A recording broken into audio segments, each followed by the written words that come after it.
¿Qué tal? Yo soy Jimena Cortés y les doy la bienvenida a nuestro programa Mujeres Pioneras, una huella, muchas historias. Hoy tenemos a una mujer que ha transformado distintos rincones de Colombia con la escritura y la lectura. Se trata de Irene Vasco, pionera por ser la fundadora de la primera biblioteca en Tolú, Sucre. Hablamos con ella y les presentamos su historia. Bienvenidos.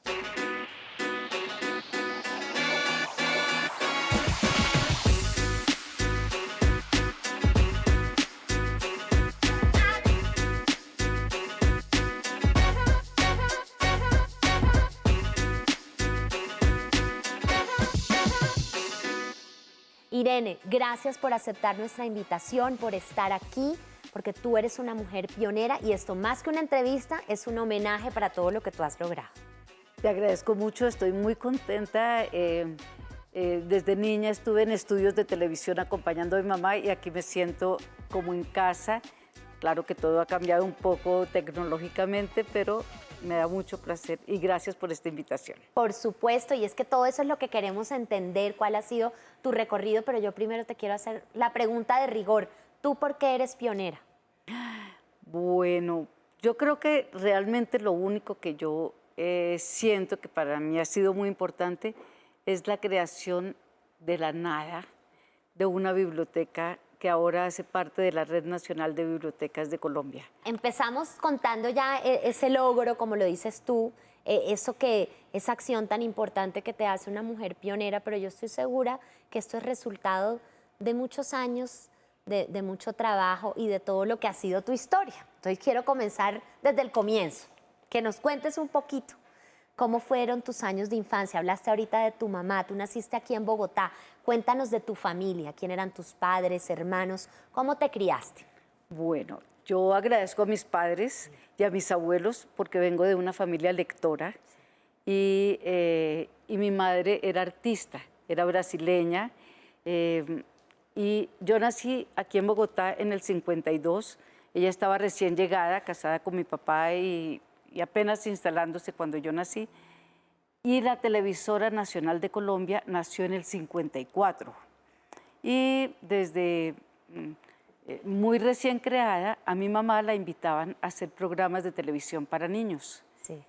Y yo crecí en el Estudio 5, cuando era allá en el centro, junto a la Biblioteca Nacional. Mi mamá me pedía que le ayudara a hacer algún cuentecito para el programa. Me decía, mira, viene una niña a tocar el arpa, ayúdame a hacer un cuento para que, pues, que quede más bonito el programa. No era como aquí ahora con todos estos equipos de grabación. Claro. Lo que sucedía era lo que... Era en vivo. Era en vivo y no vivo. quedan grabaciones, quedan fotos. Sí. Pero cualquier error era en vivo. Sí. Pero era todo un poco artesanal, ingenuo, bonito, con mucho espíritu, en blanco y negro. Sí. Y mi mamá realmente creo que influyó mucho en la música y la literatura para niños en Colombia. ¿Qué pasó después? ¿Entras a la adolescencia? Cuéntame un poquito, ya cuando te entras a tus años ya de juventud, ¿qué piensas de pronto a qué me voy a dedicar? ¿Cómo fue allí? Realmente yo nunca pensaba mucho, yo solo leía, era una gran lectora. Prefería leer, hacer las tareas del colegio. Es que me da un poco de pena contar esas cosas. Que tus nietos vayan a oír. No, mis nietos se saben todas mis historias, que la audiencia sepa de mi vida escolar, que no es la mejor del mundo, pero leía y leía y leía y seguía escribiendo. En lo único que me iba bien era en francés y en lengua materna, porque escribía muy bien. Y por ser lectora. Y realmente mi vida escolar la recuerdo es con eso. El único premio que me gané alguna vez fue por una redacción. Siempre escribiendo. Sí, y mi mamá me decía, es que tú eres una escritora. Y ella me mantenía convencida que yo era escritora.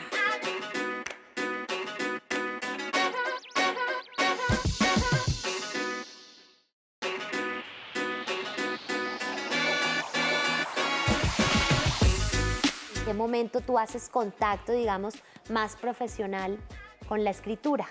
¿Y cómo fue? Bueno, terminé colegio Sí. y me casé inmediatamente, a los 18 años, sin previo aviso, así como pasó. Y tuve hijos muy rápido, como al año y medio de haberme casado tuve mi primer hijo, luego nos fuimos a vivir fuera del país. Sí. Entonces yo me dediqué a mis hijos, tenía 3 hijos y me encantaba estar con ellos. Les leía mucho.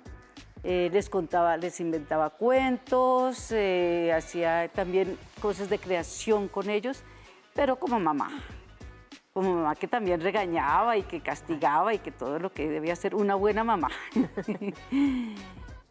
Y luego de 10 años por fuera regresamos al país y también por mi mamá entré en el mundo de los libros. Había un brasileño, Jan Calvi, mi maestro, y Lucila Martínez, que era pareja, y yo fui a su taller como copy, Sí. a corregir la ortografía, porque eso era lo que yo sabía hacer. Por haber leído tanto. Sí, haber leído tanto, entonces mi habilidad era poder escribir correctamente. Claro. Y Jan y Lucy me pusieron a escribir. Me dijeron, usted es muy buena, escriba cuentos. Jan era ilustrador. Nunca llegamos a publicar un libro juntos, a pesar de muchos esfuerzos que hicimos, pero él me dijo, escribe. Sí. Pero ya habían pasado muchos años. ¿Cuántos años tenían tus hijos en ese entonces? Uy, más eran grandecitos. adolescentes. Ya adolescentes. Pero igual una edad complicada, ¿no? Que también te tenías tú que dividir un poco entre ese rol de madre con adolescentes, que hay que estar muy pendientes, y en esa pasión con la que te reencontraste.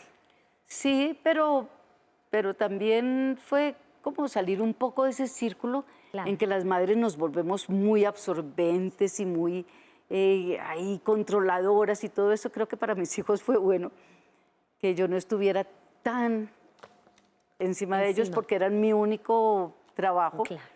Entonces que la mamá desapareciera un poquito. ¿Y qué pasó? Entonces empiezas a escribir. Sí, y también por esos días mi mamá está ahí presente en todo, sí, que tengo que contarlo así. Me dijo que unas amigas iban a abrir una librería para niños y que a ella le parecía que era muy interesante que yo estuviera con ellas y abrimos librería Espantapájaros con Carmilla y Cristina López. Y eso fue así como ya el despertar real, entrar al mundo de la literatura contemporánea, porque ahí te voy a contar un poco sobre esto. Claro. Hasta esa época, al final de los 80, la literatura infantil en Colombia era muy indigenista, muy territorial, o era para enseñar cosas. En la librería Espantapájaros, a donde luego llegó Yolanda Reyes y creamos Espantapájaros Taller, se reunían todos los escritores, ilustradores, creadores colombianos, porque hacíamos la revista Espantapájaros. Y leíamos esas colecciones maravillosas que llegaban de otras partes del mundo, autores de Europa y de Estados Unidos y de Asia, que nos nutrieron, que nos ayudaron a romper esa cosa Esa monotonía que ya existía de pronto en esa literatura en Colombia. Sí, y ver que la literatura infantil podía tocar temas muy dolorosos, que los niños podían oír eso. Y eso creo que le dio una vuelta de tuerca a la literatura infantil colombiana, no solo a mí, sino a nuestro grupo. Que también eres pionera en eso, porque lograste con ese grupo de mujeres que estaban dedicadas a esta librería introducir otros temas, como dices tú, y fueron un poco vanguardistas, por decirlo de alguna manera, en Colombia. Tal cual, esta mañana estaba en un colegio con niñas y les mostré un libro que escribí por esa época, en la librería, y que se llama Paso a Paso, en donde una niña, en primera voz, habla del secuestro de su padre. Es un libro de hace 30 y tantos años, y tocar el secuestro en literatura infantil, juvenil, eso era como ¿Tabú? Sí, absolutamente tabú. Yo decía, nadie va a publicar esto. Yo lo escribo porque necesito escribir una historia que me tocó, Sí. pero ¿quién va a publicar eso? ¿Y esa por qué te tocó en particular? Por el secuestro de una persona amiga. Y Ok. su esposa era mi amiga y me contó y yo me apropié de la voz de su hija, a quien no conocía. Y ahí está, 30 años después, ahora ya es un tema recurrente. Claro. Pero sí fuiste vanguardista, es lo que demuestra, hace 30 años. Y si nos movemos más hacia el presente, ahorita que estábamos hablando, tú has escrito más de 40 libros. Sí, están publicados creo que 39. Estamos preparando el 40. Sí. Tengo así algunos proyectos, pero sí, son alrededor de 40 libros. ¿Y cómo ha sido, digamos, en estas décadas, dedicándote a esa pasión y viendo tantos frutos como fue el proyecto de la biblioteca en Tolú, la primera biblioteca, y leyendo aquí, investigando sobre lo que tú haces, que te desplazas a lugares, a regiones, tú vas en caballo, aquí dice a donde están madres comunitarias, en bote, en moto, en lo que sea, para llevar la lectura. ¿Qué ha sido lo que te ha mantenido a flote y en pie? Porque creo que tampoco ha debido ser una tarea sencilla de realizar. Sencilla, no sé, pero apasionante sí. Sí. Primero es un compromiso.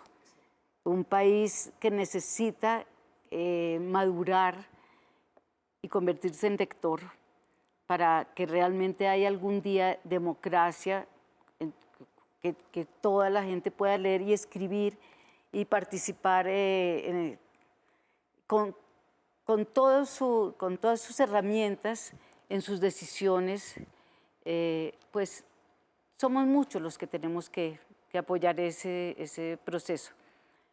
Y bueno, por fortuna, porque ha sido apasionante, la vida me ha llevado a lugares muy lejanos de los cascos urbanos y tengo que llegar no solamente montada en todo eso que mencionaste, sino a pie muchas veces, con mi morral cargado de libros, llena de materiales, caminando por la selva, inesperadamente, porque me dicen, no, es que vamos a hacer un taller en la comunidad indígena, no sé qué, y yo llevo todo, y después nos dicen, bueno, hasta aquí llega el carro, ahora tienen que caminar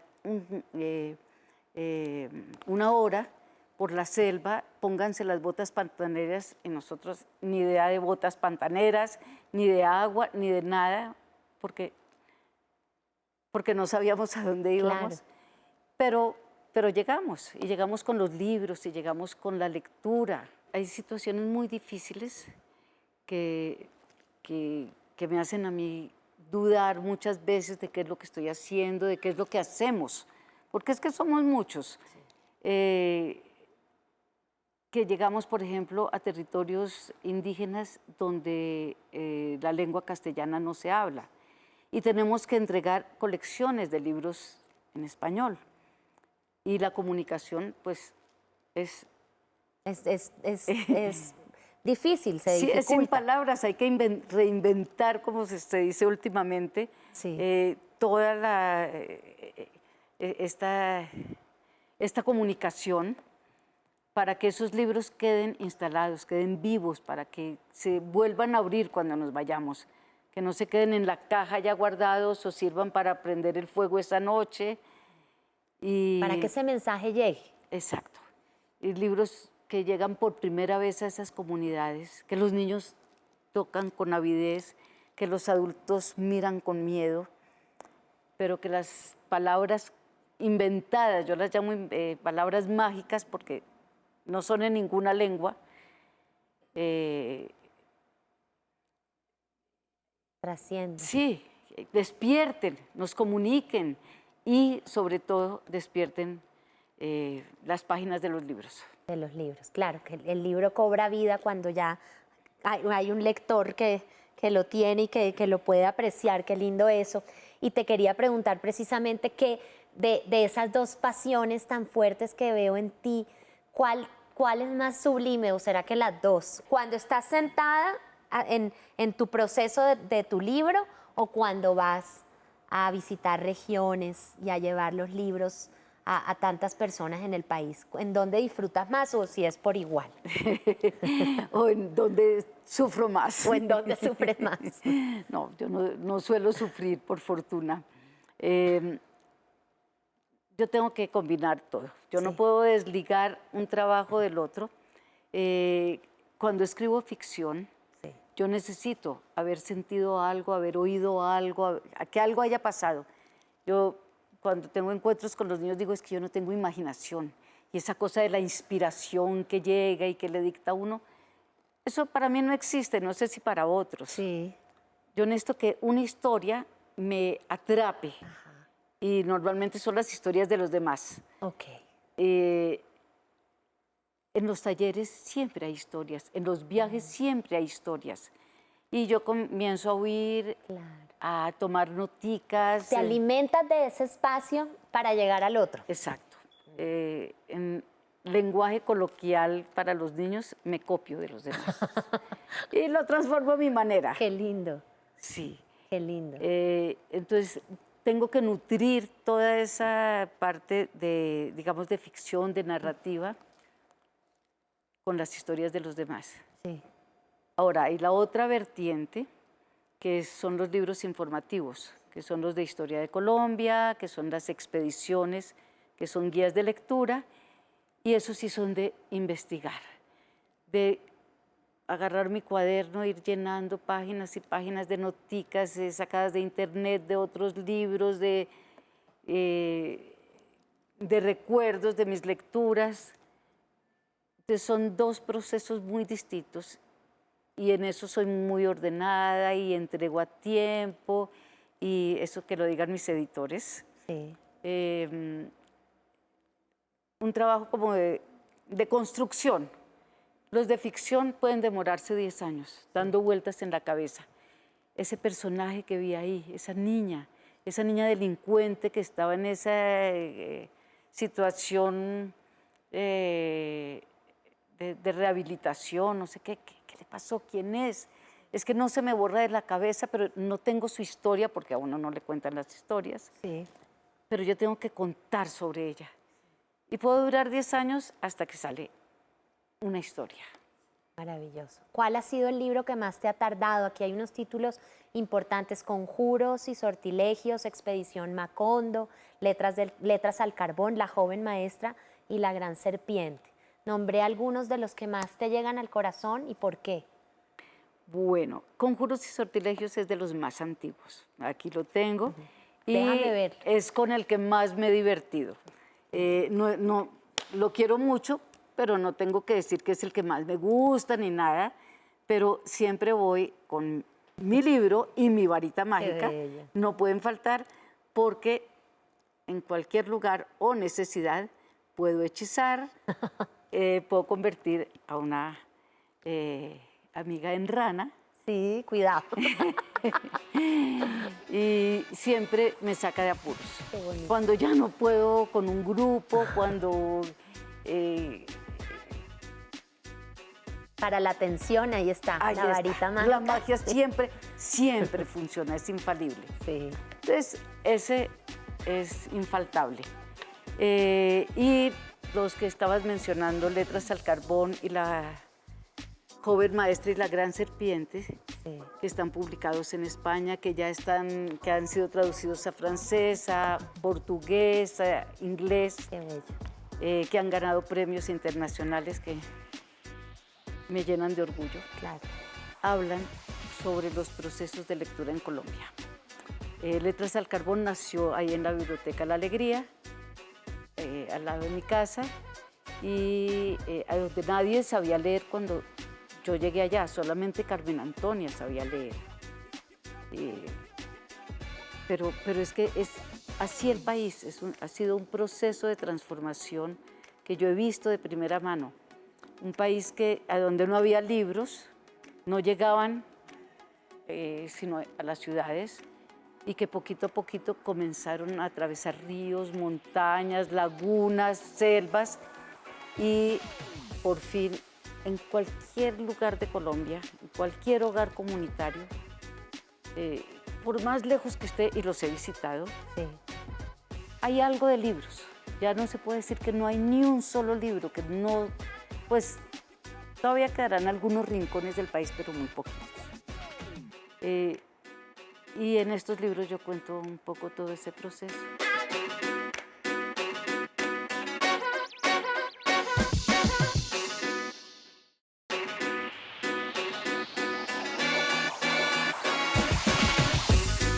Irene, quiero contarte que aquí en Mujeres Pioneras, una huella, muchas historias, también guardamos unos minutos del programa para hacer un homenaje a esas otras mujeres fuertes, valientes, que persiguieron sus sueños y que no solo están en Colombia, sino que están en todo el mundo. Y aquí las denominamos las pioneras en la historia.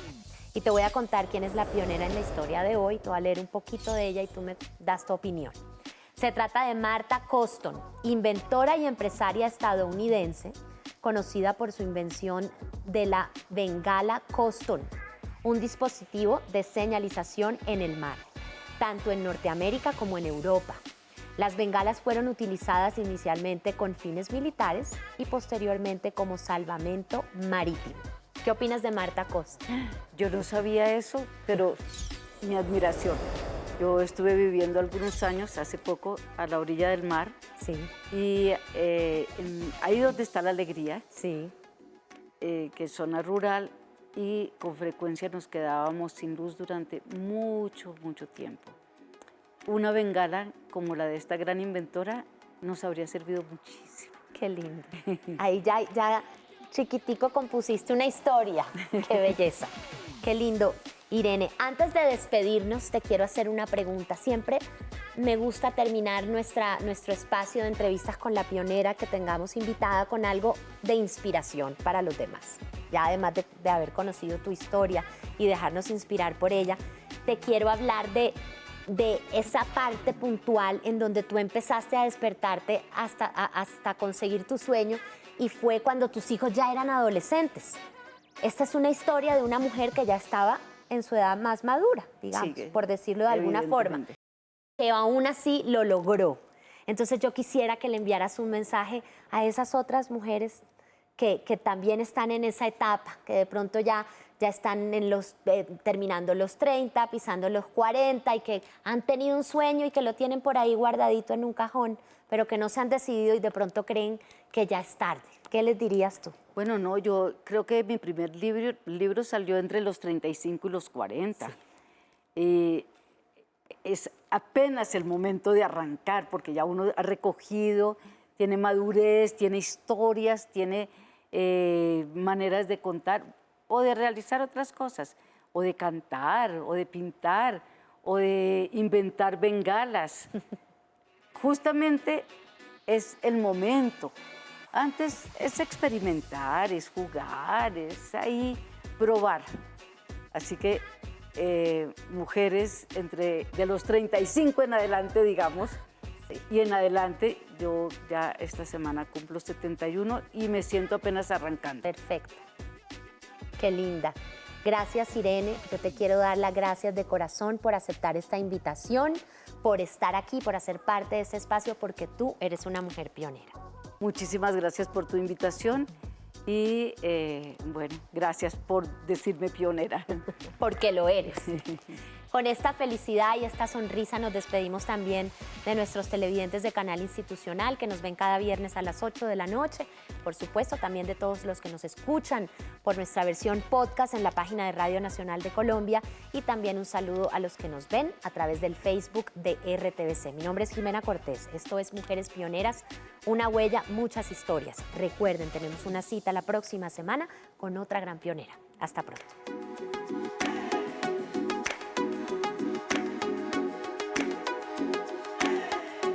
Hoy nos acompañó Irene Vasco, pionera por fundar una biblioteca en Tolú, que ya hace parte de la Red Nacional de Bibliotecas, y por ser una de las escritoras de libros infantiles más importante de nuestro país.